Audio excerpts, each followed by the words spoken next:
Welcome to the Eclectic Gamers Podcast. Today is Sunday, February 7th. This is episode 134.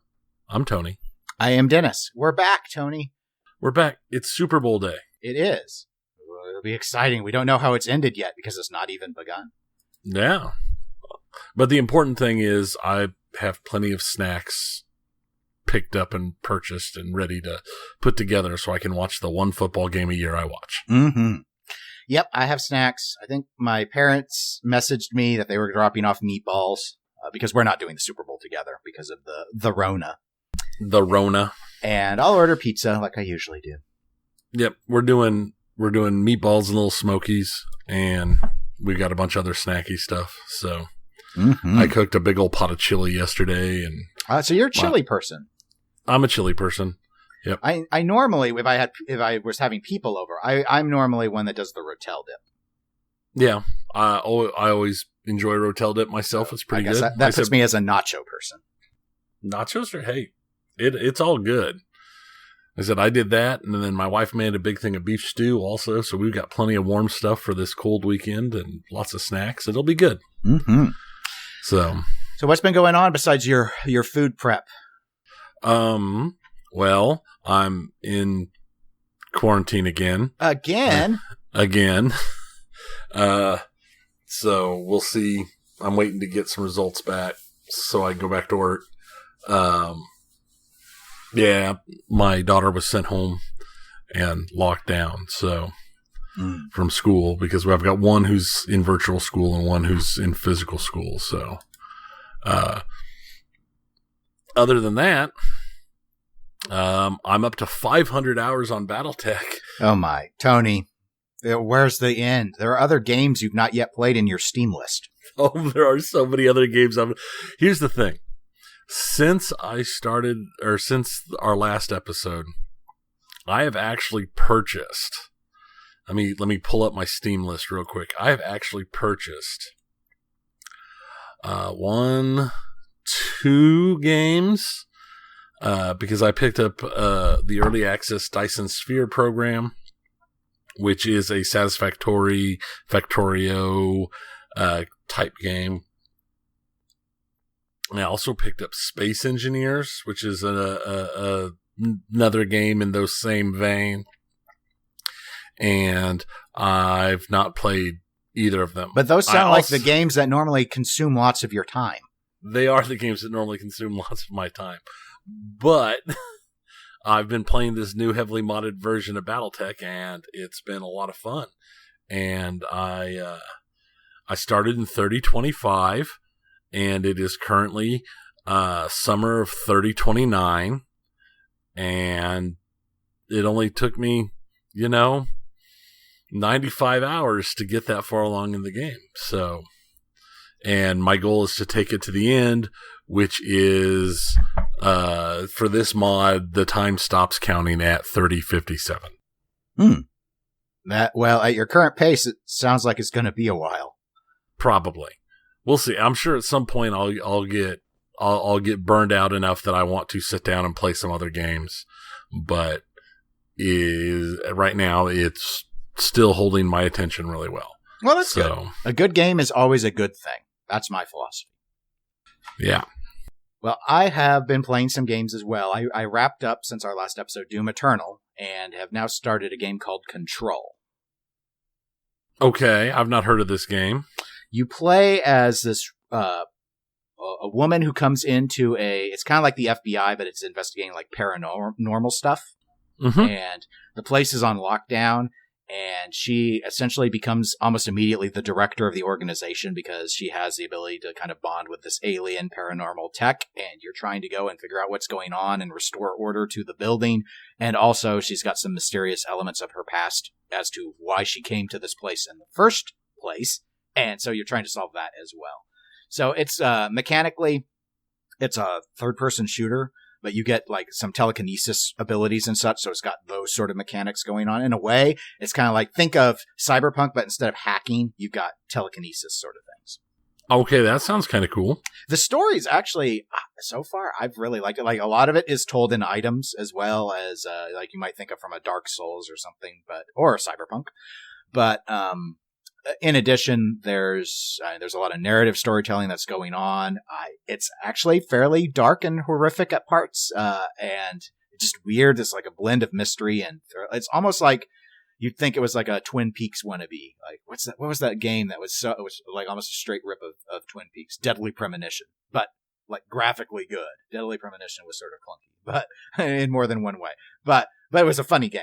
In the sense that it really felt like Twin Peaks. This isn't quite that oddball in the humor realm, but it's touching on a lot of that weird paranormal. Like if you like X-Files, you probably like Control as a game. And you know why I like X-Files. I know, that's why I said it. So anyway, interesting. I've been enjoying it. Only problem is it does make me a little motion sick, so I usually only play it in about 1 hour bursts, and then I take a break. So that I don't. It's been a while since you've had a game that made you motion sick, hasn't it? Doom ran the risk. Doom got better once it opened up if I wasn't in the narrow corridors. Also, I think I turned off one of the settings. Basically, if a weapon has sway, that's usually one of the main things, and a lot of games will let you disable that now. So, yeah, I typically don't have a big issue, especially because things are smoother than they were in the 90s. with like, I used to be really bad, and that was just...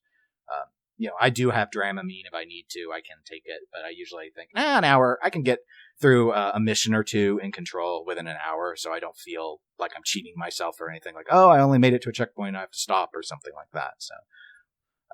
So it's been okay.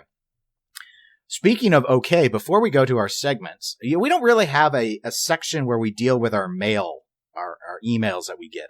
No, we just kind of bring it up from time to time. Yeah.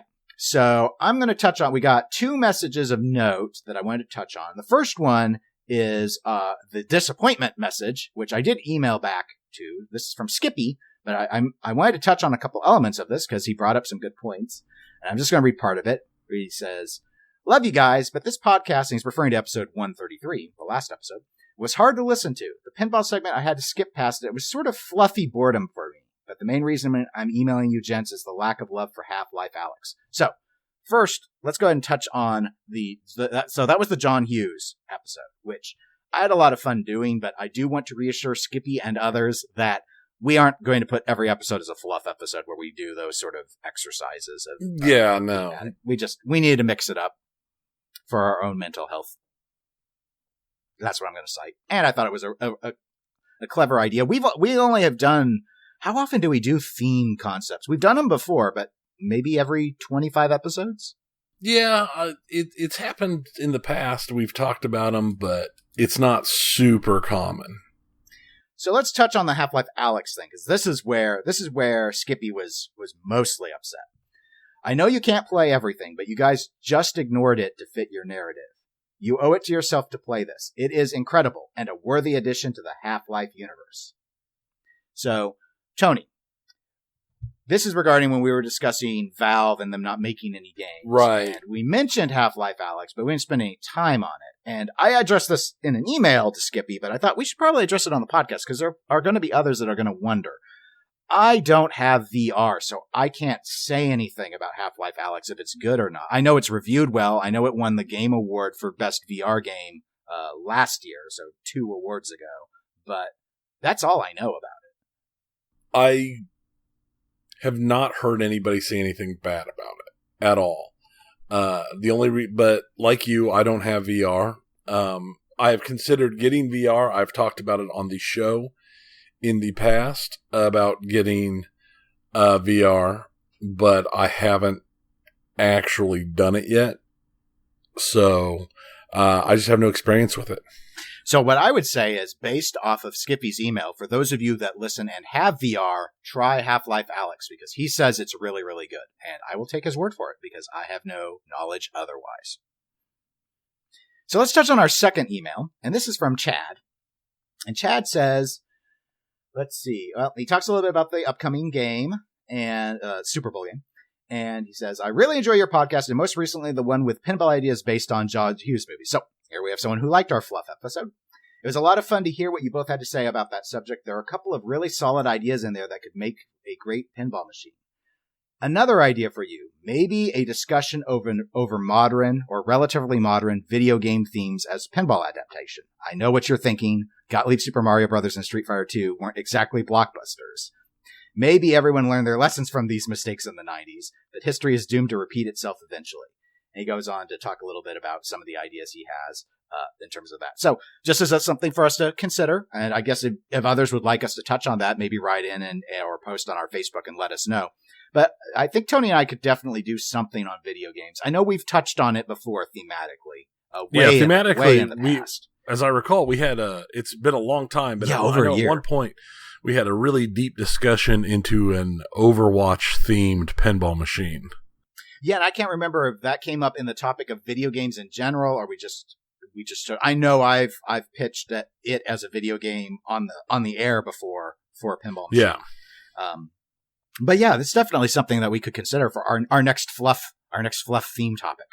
So thanks, Chad, for the email. We appreciate it. And remember, you can always write into us at eclecticgamerspodcast@gmail.com with suggestions or critiques. We're open to all of it.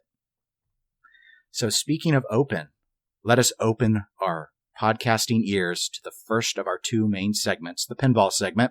Pinball. Only have a couple of items here, Tony. Only a couple of items. It's been slow. But the first one's a juicy one. Oh, I know you like a juicy burger, just like you love juicy chili. Is chili juicy? Not typically. If it is, you've done something a little wrong. Yeah, well, maybe you put a lot of tomatoes in it. You have a very juicy chili. All right, we're going down the juice row, and we're not. This ain't no grocer. Yep. We're not meant to do that. This transition failed. It did, on. But I'm keeping it failed. in. Just keep going. Just keep going. It's failed as hard as Lou Dobbs did on Fox Business. Oh, sorry. Oh, too soon. Oh, so much drama. All right. No, this is even more exciting than all of that. All of it. I'm talking about Jersey Jack Pinball and their out of the blue announcement that Guns N Roses, all models, have increased in price by $1,000 effective immediately. And by immediately, I don't mean me saying it. I mean them saying it days ago. Yeah. Everyone who's already got an order in is locked in at the old price. But that was smart. In some cases, that was required legally. I know in the UK, you cannot bait and switch people on their price after they're locked in. Though they could pull, I assume, what Stern did, which I don't think we touched on because it happened in between episodes, but Stern just recently, as I discussed over on the other podcast I co-host, The Pinball Show, they raised the prices on Elvira House of Horrors and Batman 66, their two current production boutique pins, by $500.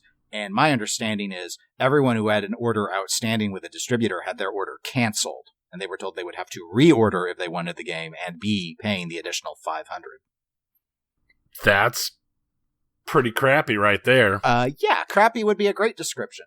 But unfortunately, that's the old news. But I want to touch on it because obviously people are going to want to draw, and it makes sense to draw a comparison to what Stern recently did on those two boutique games and what Jersey Jack Pinball is doing specifically to Guns N' Roses. As a reminder, Guns N' Roses standard editions are not in production anymore. They might come back in production. It wasn't a guarantee they would never build them again, but my understanding is they're not taking orders on the standards at all. But I guess if they resume that, it will also be $1,000 more than it was. Tony, I'd like to know, as price conscious as you are, what are your thoughts on this sort of price increase on Guns N' Roses? To me, it seems really high. It's huge. I think the $500 Stern did was huge. I can't imagine, considering the sheer number of complaints and everything you always heard with the they went up another $100 with this new machine, to literally increase the price of a machine $500 or $1,000. Well, is insane. And let's remember the landscape on Guns N' Roses. So, as I just noted, they're not doing any more standard editions, and we don't know if they will in the future. They're already sold out, as I last heard, like the first day of all the CEs, the $12,500 CEs. So there aren't any more of those to sell. So it's just the LE, which now has had an it's like a 10% price increase. Yeah. I mean, we talk about all the time, Stern always, every year, it seems like they tack $100 on during a run on pinball machines. In fact, I think it's been less than a year. They did $100 essentially twice within the year, setting aside the Batman and Elvira, which in that case, Stern's argument was those games, because they're so low production at this point, that's why they needed. I think that was the argument. I think they said something about that. I've not heard any argument exactly why JJP needs $1,000 more all of a sudden, but yeah, it's weird. Let me give you a theory I have, a hypothesis, and you tell me if you think I'm off base or on. I've wondered if the whole purpose of all of a sudden, because obviously everyone who's already ordered is locked in, and they're way behind. Like, they're finally getting more CEs shipped out, but they're way behind in terms of how many orders they have versus how many they've shipped out. I've wondered if this was done deliberately to try and stop more people from ordering GNR so that they can catch up, and then once caught up, move on to what we assume will be Toy Story and not continue to do Guns N Roses. I like this idea because it makes sense in a way like what I think you do when you raise a price $1,000. Anyone who was thinking about ordering this game, by and large, will now no longer buy it. But I also have trouble thinking, like, why would you, if your game's hot and doing well, why would you stifle the sales to move on? So I'm not sure I like my own hypothesis. But anyway, what do you think of that idea? I don't understand why in the world you would take your game that is selling really well, making you good money, and just say, nah, we're done.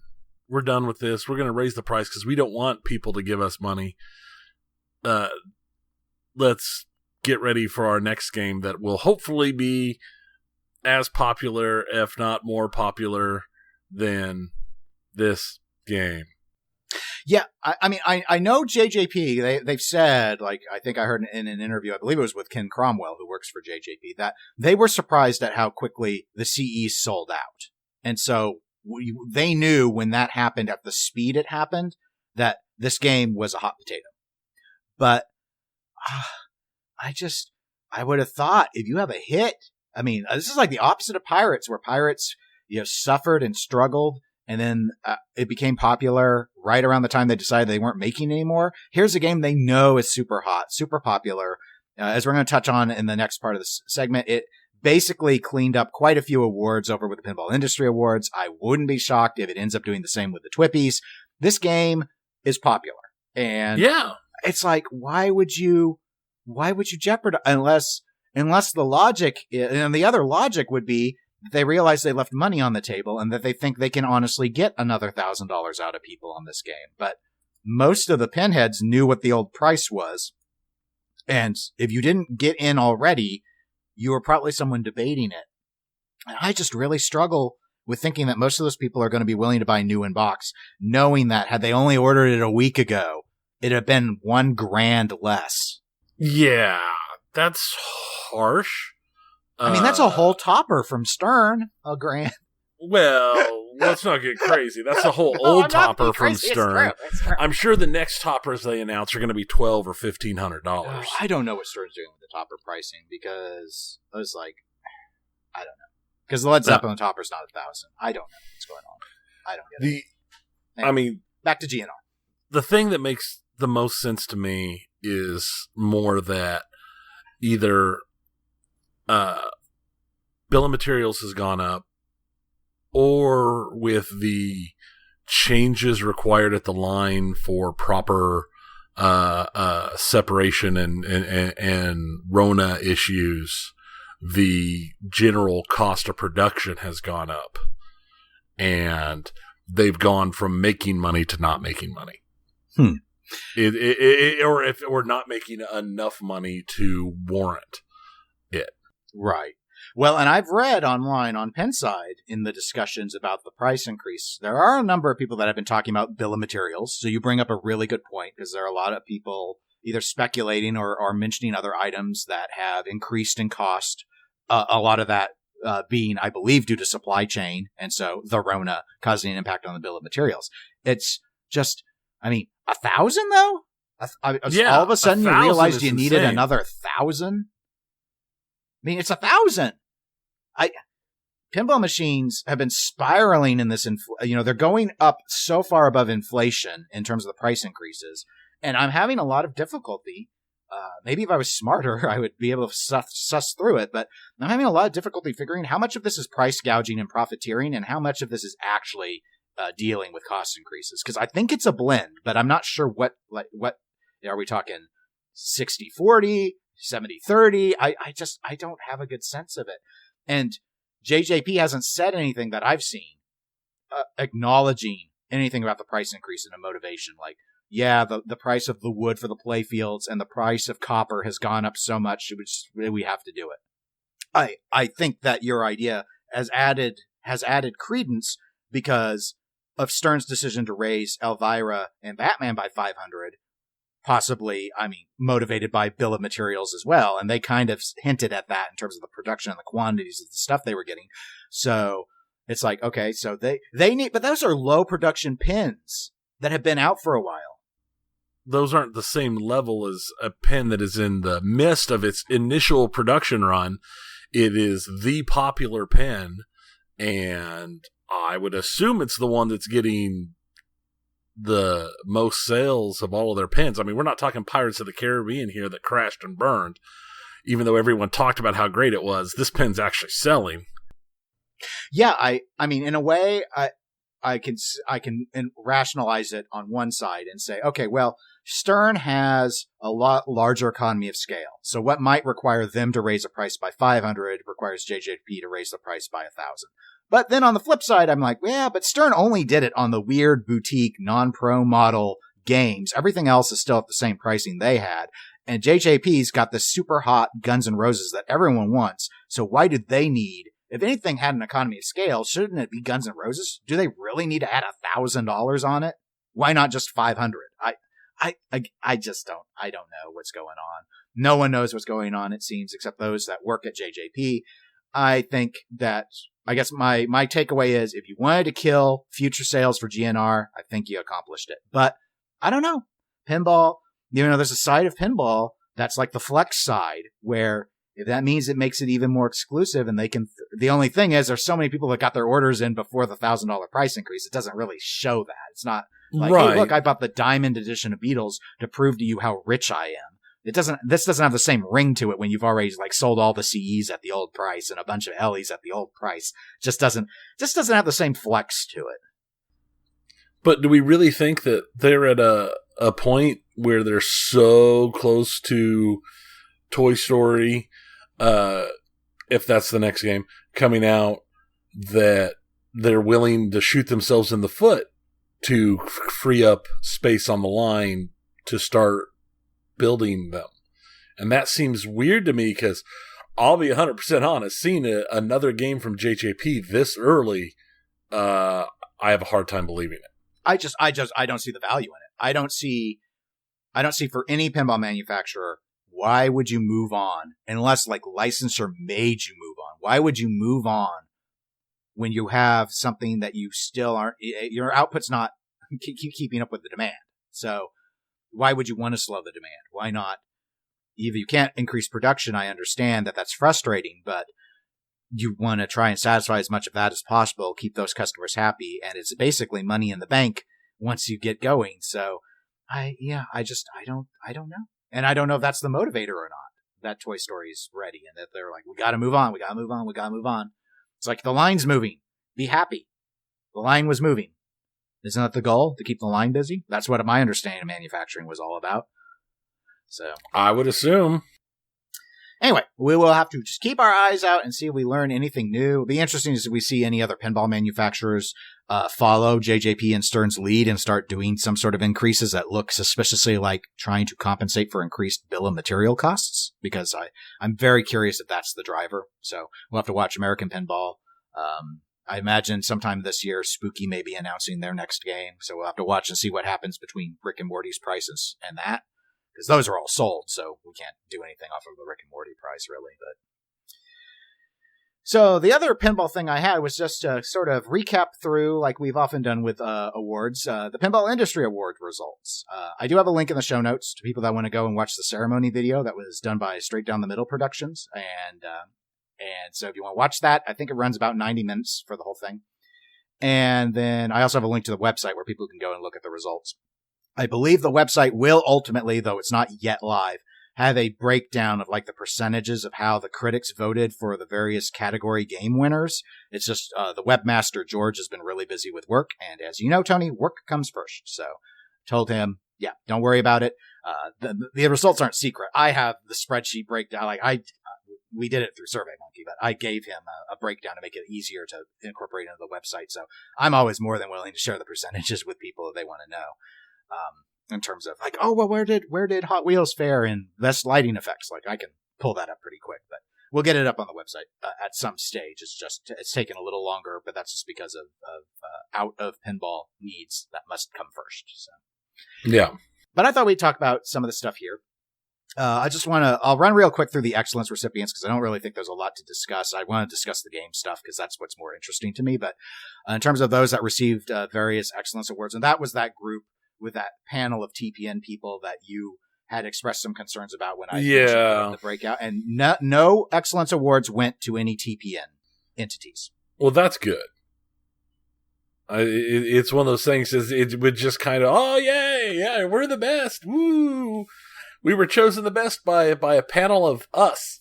Yeah, and that came up real early in the discussions because there was no prohibition on that. There were nominees that were suggested that were in TPN, or like TPN stuff was nominated. Then there were also some instances where people that were affiliated with TPN were nominated as well, which was less controversial. People like, oh, well, that's like recognizing someone else's show that was not on the network, didn't have the same level of controversy amongst the panelists. But it was a subject of discussion. But in terms of the recipients, and there was no limit on the number. I'm not going to cover any category that didn't end up having any recipients because that did happen in the writing category. So I guess I did cover it.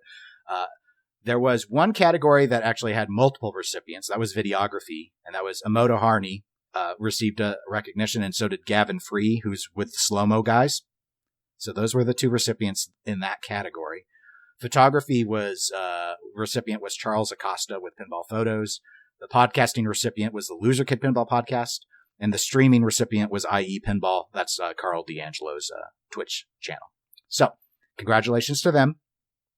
Hall of Fame. So here's what and this was a public vote of who wanted to within these various.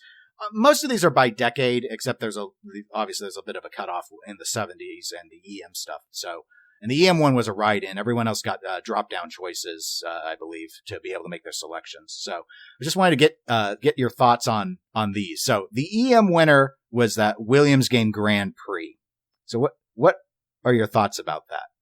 No real surprise. That's a really popular EM. It is. I critiqued it a little. I mean, I enjoy shooting Grand Prix, but there are so many like other games that give me the same feeling. I always feel like, and maybe this is a little unfair, but I think it's mostly fair. Grand Prix is the pick that people that don't like EM machines pick. Because it's Rip the Spinner. So it's like, if someone asks you to name here's a tip for all of you people that never play EMs. If someone asks you to name an EM that you like and you don't know anything about EMs at the party you're at, and of course you need to impress everyone and pretend you know something, just say Grand Prix and people will just lap that up. So there you go. I was not surprised either. It was not the right answer, but I'm not surprised that it won. Or was inducted, I should say. So for the 70s solid state or early solid state, Meteor won. I think I voted for Meteor. Yeah. No, So I like this one. This is the true right answer. That's a good answer. I'd have to look to see if I wrote down what I voted for. I don't remember, but I have no qualms with Meteor. That's a good game. Yeah. The 80s winner was 8-Ball Deluxe, so a Bally class of 81. I respect this choice. I'm actually surprised, though. I really thought a System 11 from the late 80s would have won, just out of sheer popularity.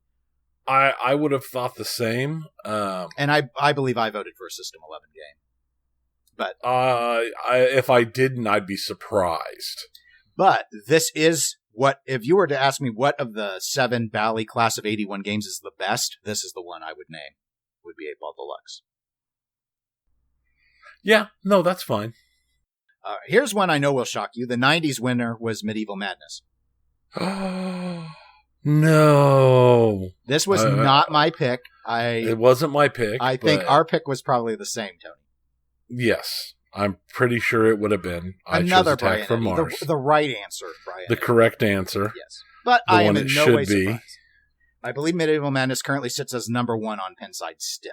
So this does not surprise me. Yeah. Here is another one I did vote for, and I think was objectively the right answer for the 2000 to 2010, which was Lord of the Rings. Yeah, no, there's not really another answer. Simpsons Pinball Party is the only other game that's going to come close.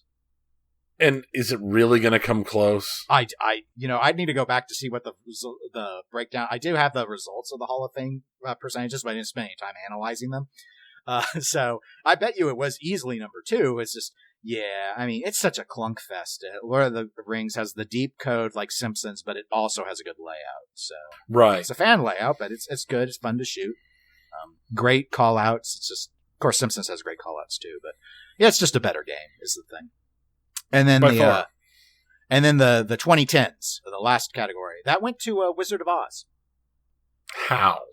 I was surprised at this. I guess, I mean, I can see it from like, especially if you're thinking Hall of Fame. And I don't know how many people went like this broad or this meta with their analysis and was like, well, we're thinking Hall of Fame. It's the game that brought in the LCD screen, which was the new major visual innovation of pinball. It also brought in a whole bunch of RGB controlled lighting, and that's really so it had a lot of quote unquote firsts or that made things that are now mainstream in pinball popular.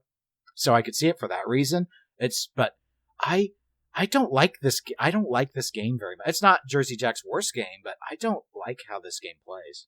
Not really. I need to spend more time with it, but it's such a clunker. I just, even if you're going that broadly, it's surprising to me. I really thought Elwyn was going to win something here with one of his games would be inducted, like an Iron Maiden or Jurassic Park, right? Just because the layouts have been so refreshing and the code's popular and all that. Or I know my vote here was Walking Dead. Actually, I want to give a Lyman Sheets game credit.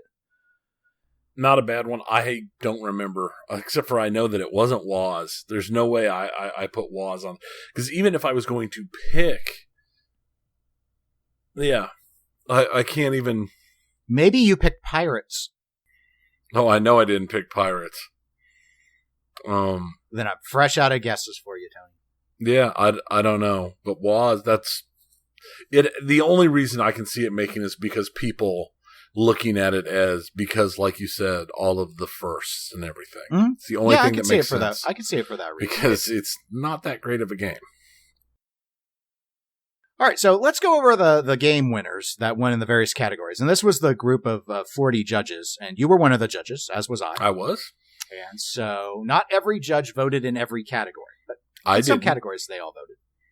I did not vote in every category because there were ones that I felt I could not truthfully vote in because I did not have enough experience due to the fact that I've not played a pinball machine that wasn't in my house since March. Yep. I couldn't vote in all the categories either. So I'm only going to go over I'm going to mention what the winner is and what percentage it won by because that's sort of interesting. And we can talk about our thoughts on that. I'll do the first two categories simultaneously, and that is there was art for cabinet and backglass, and there was also art for playfield. Both of those wins went to Teenage Mutant Ninja Turtles. Turtles won the backglass category with 42.5% of the vote, and TMNT won the playfield category with 35% of the vote. I believe I know I voted Turtles for one of these categories. I don't remember if I actually did for both. I voted Turtles for cab and backglass. I don't remember on playfield. Yeah. See, the thing is, I think I might be part of the reason why it was lower on playfield. I think if I was torn between it and Avengers at the time, and I was doing a lot of side-by-side photo comparisons to make my choice. And I think that's what ended up happening for a number of people, given that we see it's almost a 10% drop. But I do know from the results that Avengers was number 2 in both of those categories. So it was very much the Zombie Yeti is getting this. It's just a question of which game. Right. It was pretty much a lock. Speaking of a lock, Best lighting effects. Guns N Roses. 97.44% of the vote. Curious, this is the largest margin. What the number 2 slot was? Yeah, I'll pull it up. So tell me, Tony. I'm guessing you're probably not the deviating vote in that category. No, I was not the deviating vote in that category. I know, I was not.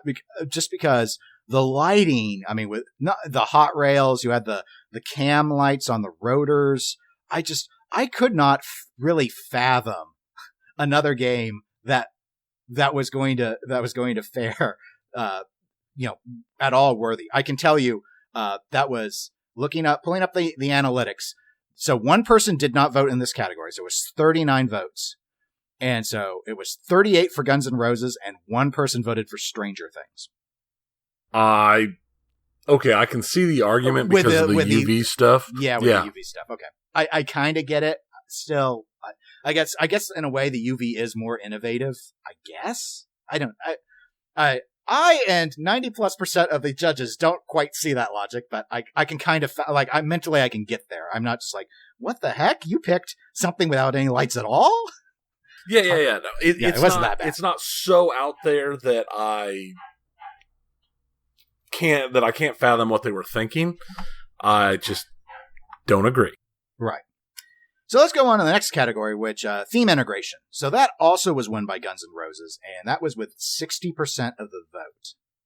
And I believe I did choose this. I just thought the idea of incorporating it as you feeling like you were actually looking and shooting on a concert stage, and the guitar necks and all that, really thinking about the LE and collector's edition sort of stuff. Yeah. Yeah. So for me, that was pretty easy.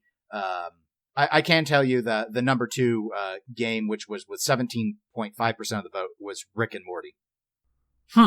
Which I've heard a lot of people. I haven't played that one yet, but a lot of people really do feel Rick and Morty really got the theme down well with what they did with that, what Spooky did with that playfield. So, the next category was best toys, Heist, with 32.5%. So Multimorphic. Coming out of the shadows. I did vote for this. I just think that, yes, it's another crane, and people can say, well, we saw the crane on Batman the Dark Knight and Batman 66. This is so much more cool than what those games do with the crane. Just in terms of how it articulates and moves around the playfield. As a piece of tech, as a toy, to me, it wasn't even close. And it looks like a fair number of people agreed with you. Yeah, obviously this was not. Do you remember what you chose for toys? It wasn't Heist.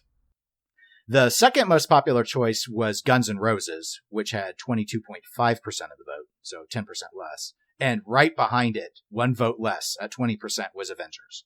So this one was a lot tighter, though in terms of Heist only won with a plurality, but it was a fairly handy plurality. It had several more votes over 2 and 3 were right by each other, but Heist had a little bit of a lead there. But that's why it had quite a slight step up. Right. But that's why Heist is in pool 50%. Innovation was sort of a similar vote because in best innovation went to Guns N' Roses with 40% of the vote. Heist was number 2 in that with 22.5%. Again, probably driven by, I would guess, the crane mech mostly, though some might be fully crediting the platform and the other pieces of innovation that exist within P3 itself. I could see you going either way with that. As I recall, I'm pretty sure I voted Stranger Things on innovation for the camera stuff and the UV stuff and the video projector stuff, and the UV stuff. And that was third with one less vote than Heist at 20% of the vote. Yeah, okay. So Stranger Things had 8 votes, sure that's what Heist had 9, and Guns N' Roses had 16 for those that are. And all 40 judges voted in this category. So yeah. No, I see all 3 of those. I see arguments for all 3 of those. Best playfield layout. This one did not surprise me, and apparently it did not surprise most of the judges. With 75% of the vote, Avengers won that. Avengers Affinity Quest, let me be specific. It's not the old Avengers, obviously. That's that Elwyn layout. I voted for it from the, just looking and analyzing the layouts. I was just like, that's the one that looks the most fun to me. The one I've enjoyed watching the most. I'm pretty sure I declined to vote. I declined to vote on the next category, best rules. I definitely did on that too. I feel that I am capable of, as long as at least a halfway decent player is shooting a game, I can tell how good a layout is. I don't mean it to sound snobbish, but I'm able to do that. And I think maybe not most, but I think many people are able to do that. I cannot judge rules just watching a video, though. I just can't. And so that's what I had to say. Well, it makes sense. And in fact, only 33 of the judges were comfortable voting in best rules. So, my thing on the layout is because I've seen games where I've thought the layout looked really good, but when I played it, I hated it. So it's one of those things that I don't, until I actually play it and see how the geometry actually works for my play style, I had a hard time making that choice. I can't remember the last time after watching, because I almost always see video first before I get a chance to play a game. I can't remember the last time a layout felt any different than what I knew I would get after watching it. One exception has been if you have like a bunch of noobs going in and playing like on a game on a show floor and they're just draining all the way, then you're not really seeing how the ball works on the layout, and that will taint your opinion. So that's why I have to note, like, I want an above average player to play it, but like watching Jack Danger shoot around gives me a good feel for a layout. That's different than just, John Doe walking up at a pinball show and shooting the playfield. So right. But anyway, on best rules, Avengers did win that as well with only 57.58% of the vote. But in terms of, it's still over half, and so the numbers fall way off after that. Guns N' Roses was number 2, but that was at 15% at that point. So that's not too surprising to me, given the reputation Elwyn has for rules. I'm not surprised that most of the judges went that way. Next category I skipped because I don't care about this stuff, but it was best accessory. And I actually voted for this. Oh, did you vote for the Stranger Things interactive UV lighting system? I did. Okay, because that handily won with 57.58% of the vote. Yeah, no, I did, because I voted for Stranger Things a couple of times, and it was based entirely off of the UV lighting and stuff, and the projector and all that. The only other accessory that had a significant amount of support, with just over 21%, was the Medieval Madness Remake's XL display and upgraded sound system that Chicago Gaming came out with. That had 7 votes, versus Stranger Things UV had 19. So just to give you a sense of the raw numbers. So next category was Best Music. That one somewhat controversial. I saw that Kerry Hardy had on his YouTube channel didn't like that Guns N' Roses won this, and it won it with over 79% of the vote. And I believe if I remember his video right, his critique was, well, but this is just Guns N' Roses music. Is that fair? Are we just saying, well, Guns N' Roses is a rock band, of course they're better than whatever generic, custom music is being made for a game. That being said, I know I believe one person who I think was a judge as well noted to me, well, Guns N' Roses had custom music made for it as well. Like Slash did do custom music for it, and they thought that was better than what any other game had. So I don't know how many people did just go with, you'd have to ask each judge, did you just go with, well, it's Guns N' Roses, they're an awesome rock band, so they win, sort of thing. That's my assumption of what happened. Well, you have to ask each individual. I mean, it's left open, obviously, so it's at the judge's discretion. It was obviously at 79% of the vote. That's very handy. Rick and Morty was number 2 at 15%. So not particularly close there. But speaking of Rick and Morty, it did win Best Sound Effects. And that was with 29% of the vote, 29.41% of the vote. And that one was actually, as you can see, actually of all these percentages, this was the smallest margin percentage-wise of a win of any of these awards. That's pretty tight. Awards. Yeah, 29%. Stranger Things was number 2 with 23.53%. That's 2 votes less than Rick and Morty. And 2 votes less than Stranger Things was Guns N' Roses with 17.65%. So that's your top 3 in terms of the breakout. And 34 of the judges voted in this category, so 6 abstained. So after sound effects would be best callouts. That was Rick and Morty by a landslide, 75.68%. People love those Rick and Morty. Of course, they got the guy to do the call outs who does the show. So I'm not too surprised. What actually kind of surprises me is that Guns N' Roses came in third with 8% because they got the band to do the call outs, but actually Turtles came in second with 13.51%. Really? They used That's Mark Silk and a number of voice actors to do that, but they didn't get the original Turtle cast. So some people I know were pretty critical of that. Interesting. That's not how I would have expected that to have gone. Yeah, I didn't think I thought it'd be closer at the very least. I'm not really surprised that Rick and Morty won. I'm surprised it won by that much, but yeah. I don't watch Rick and Morty, so I just, again, I'm not really thinking about how all the Rick and Morty fans are probably like, oh, easily best call. And that's what I've heard from everyone who's a fan of the show is they're like, oh, Dennis, come on. Rick and Morty, it was just like the show. I'm like, I don't watch the show. So, I mean, I thought they were good call outs, but I was last of the non-overall categories was best animation, display, and effects, and there was no edict on the judges to determine how they balanced those, so it was up to the voter, obviously. And Guns N' Roses won that pretty handily, just under 59% of the vote. And Rick and Morty came in second on that with about 18%. So easy for Guns N' Roses. I always like what John Paul DeWin does on the screens for Jersey Jack, so I know I backed it. I liked Rick and Morty's as well. Rick and Morty's was easily my second pick. It does look like the show, but I don't know. There's just something about the crispness of those JJP animations that won me over. And I really focused a lot on that, what happened on the display, but coupled with the effects package that Guns N' Roses had, I didn't think it was a contest, honestly. And the last was Best in Show. So what was the pinball machine of the year? 65% of the voters said Guns N' Roses. All judges voted in this category, and that was 26 votes. I'm pretty sure I voted Guns N' Roses. Yeah, it's not my favorite. It's not a game that I would want to own and put in my house, but it's the one I think I thought it objectively deserved the award.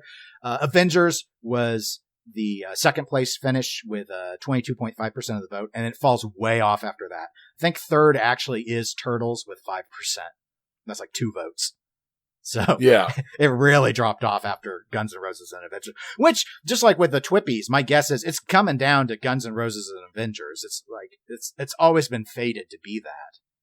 And it seems like it's been that way for the last, now this being the third year. It's Elwyn's game versus whatever JJP puts out.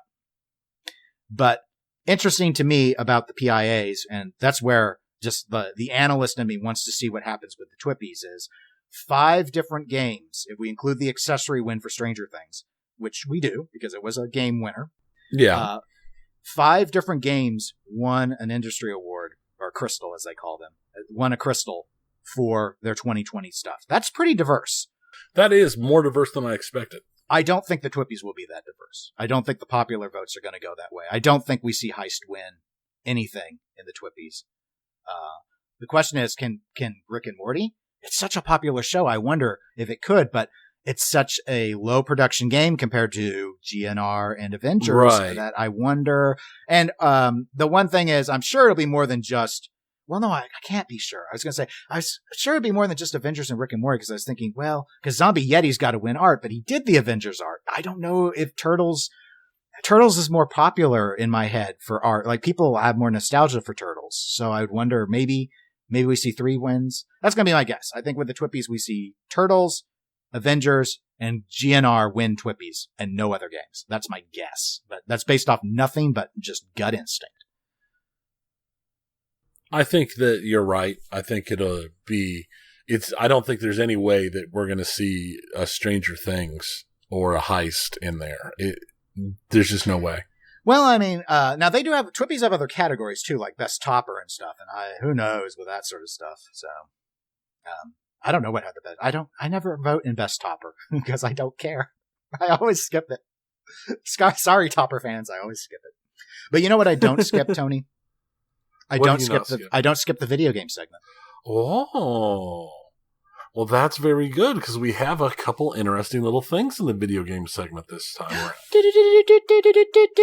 What I find almost depressing, really, is during an earnings call this year for Blizzard, they said that they do not expect Overwatch 2 or Diablo 4 in 2021.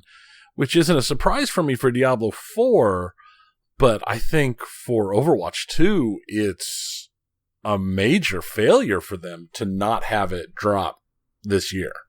Oh, yeah. The Overwatch community, the Overwatch fan base is in shock. I don't know if they'll recover. There was a lot of speculation that Overwatch 2 was going to be what was played for the next round of the Overwatch League, and that's obviously not going to happen.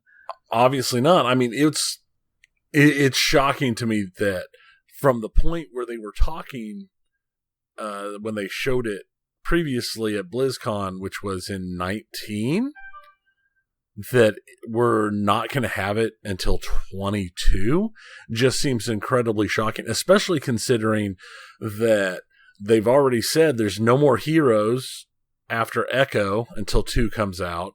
There hasn't been a new map since 2019 because there's no more maps until 2 comes out. What happened? Where did this drop off from being this huge release to basically being on the back burner? My guess is the same thing we've seen with so many other studios. They have, for however it's structured, despite that it's software, when it came to COVID and working from home, are developers incapable of it? I wonder what the deal is, but it seems like once they're outside of in the studio environment, like, is crunch necessary, Tony? Is that the only way? Can these programmers, are they just too lazy to work from home? I don't know. think that makes any sense, but it doesn't make any sense at all. But it seems like every single studio keeps pointing out to how hard it's been to, I don't know if it's like when they're doing their Slack stuff and all that they just don't work as well. Like, it just becomes inefficient when they're all working remotely under the COVID structure. So that's the only thing I can think of to blame. Right, but at the same time, I would think the stuff that would be harder to work from home from would be like the visual effects companies, but they've made the transitions pretty well from everything I've read. There was some slowdown while they got things figured out and got equipment shipped to people, but once they got the specialty equipment shipped, they're doing special effects with no issues, but somehow you can't program at home, considering that developing is something that in a lot of cases already had a pretty large number of people who worked from like satellite offices or home. Yeah, so maybe that's not it. But if I don't know how else to blame COVID. So if it's not COVID related, then perhaps Blizzard has shuffled their staffing and people that they initially thought would be working on these games are working on other projects. Why would you do that, though? These are the big sellers. Yeah, well, I don't know why they would work on those type of things or on anything other than that. This is where they make their money. At this point, we've not had a major release from Blizzard since... Has there been a major release since Overwatch? I mean, I know they've put out 2 expansions for World of Warcraft and the World of Warcraft Classic. They put out the Reforged of Warcraft 3, which tanked and is terrible and hated. But I can't think of any of any of the major releases. I mean, Overwatch has an entire studio or entire group that's all they do is Overwatch. And they pulled almost all of those people off of Overwatch to work on Overwatch 2. Yeah, nothing's really standing out to me. Those were, and looking up on the wiki of Blizzard Entertainment games, looks like the last real release was Overwatch in 2016. Huh. I mean, they got the Switch version out in 2019. Yay. With Diablo Immortal TBD, Overwatch 2 TBD, and Diablo 4 TBD. So, and Immortal's a phone game. So, don't you all have phones? Of course. We all do. So, yeah, we just this is terrible. Terrible games on it. Thanks for that news, Tony. I appreciate it. Yeah, that's that. There you go. No Overwatch 2 anytime soon. So, like I said, I don't know. It's weird. Continuing the strand of bad news, kind of, maybe-ish. Bad wrong. Badong. I don't know. I'm not really surprised by it, but Google Stadia is closing both of its game studios. They had game studios? They had 2 of them. They never released anything, ever. Oh. They never put a single game out, but they're going ahead and closing their studios. They're attempting to find jobs for those programmers elsewhere in Google. Maybe they can help with Overwatch. Oh, wait, you said within Google. Within Google. So Diablo needs you. Go over to Blizzard. Hey, well, this sounds like a very Google thing to do. Man, Google is all about making something and then just dropping it. I've been saying for years this Stadia thing is going to get the plug pulled on it. This is Google's way. When it doesn't, why were they trying to break into this industry? I don't understand it. I don't know. They did say that they are still going to continue operating the gaming service and the pro service, and they're going to continue bringing in third-party releases. But at the same time, they're also going to start offering the Stadia tech to publishers. So I believe this is more along the lines of them going, hey, look, it worked and it worked pretty well and it's doable and here's how we did it. If you would like to purchase the rights to use it, you can. Yeah, I've heard really positive things about how well the streaming aspects of the technology work. But so right. I could see an avenue for them with that. To me, this is just another slow Google thing dying where they don't want to kill it all off right away. But again, for most people, where if they don't need the streaming or you're starting to compete with other gaming systems that offer various degrees of streaming, like what Microsoft has been messing with and such, and Sony's been messing with, and things along those lines, it's like, if you don't have any unique stuff to Stadia, why would someone like me waste my time with it? There's just no reason. I play this third-party stuff on my Xbox. You're going to play this third-party stuff on your PC. We have no purpose to this. Right. And the thing is for those people who have limitations on their bandwidth or limitations on the amount of